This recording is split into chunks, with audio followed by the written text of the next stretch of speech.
আজকের টপিক হচ্ছে যে আমরা বিএ ক্লাস থেকে কি টপিক সিলেকশন করতে পারি সিএসসি ইন্টারভিউ ডেমোর জন্য? অবশ্যই করতে পারি। কারণ আমরা যে সিএসসিতে বসছি সেখানে আমরা যে স্টুডেন্টদের পড়াবো তারা কলেজেরই, অধিকাংশ কলেজেই এমএ পড়ানো হয় না, গ্র্যাজুয়েশন পর্যন্ত পড়ানো হয়। এমএটা খুব কম কলেজে পড়ানো হয়। তাই আমরা গ্র্যাজুয়েশন থেকেও সেটাকে করতে পারি।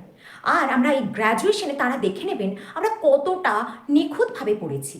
এবং শুধু পড়লে নয়, অনেকের অনেক জ্ঞান থাকে, কিন্তু সেগুলো কতটা স্টুডেন্টদের মধ্যে বিতরণ করতে পারছেন, কতটা স্টুডেন্টদেরকে সেই পাঠে আগ্রহী করতে পারছেন, তাদের মনোযোগ কতটা আকর্ষণ করে তারা সেখান থেকে কিছুটা যে জ্ঞান নিয়ে ফিরছে সেটা করতে পারছে কিনা, সেই এক্সপার্টরা আপনাদেরকে খুব অল্প সময়ের মধ্যেই তাদের সেই দূরদৃষ্টির মাধ্যমে তারা দেখে নেবেন।